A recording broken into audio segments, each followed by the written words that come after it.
নতুন যারা টেইলার্সের কাজ শিখছেন তারা কি কুচি দিতে পারেন না? তাহলে এই ভিডিওটি আপনার জন্য। এখনকার সময়ে খুব জনপ্রিয় একটি হাতা হচ্ছে পাফ হাতা বা কুচি হাতা।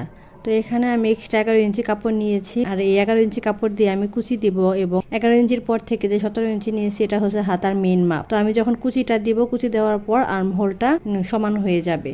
তো কুচি দেওয়ার সময় আমি যখন এই পাশে কুচি দিব তখন কুচিগুলো এই পাশ দিয়ে দিব, এবং কুচিটা দিতে দিতে যখন আমি হাতার মাঝখানে চলে আসবো তখন কিন্তু আবার বিপরীত পাশ থেকে কুচি দিতে হবে। আমি ভিডিওতে দেখিয়ে দিচ্ছি, আপনারা দেখেই বুঝতে পারবেন।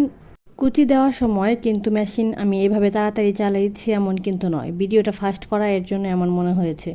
আমি একটা করে ভাঁজ দিয়েছি আর বারবার মেশিন চালিয়েছি। নতুন যারা আছেন তারা এইভাবেই চাইলে কুচি দিতে পারেন। আমার 1 মাসে কিন্তু কুচি দেওয়া হয়ে গিয়েছে, এবং অপর পাশে দেখতেই পেরেছেন আমি কিন্তু কাপড়টা উল্টিয়ে তারপর এই দিক থেকে কুচি দিয়েছি। এখন সবগুলো কুচি যদি আমি একদিক থেকে দিতাম তাহলে কিন্তু হাতাটা ফুলে থাকতো না। হাতার আর্ম হোলটা এখন ঠিক আছে। এখন আমি হাতাটা জামার সাথে লাগিয়ে নিব। টাটা।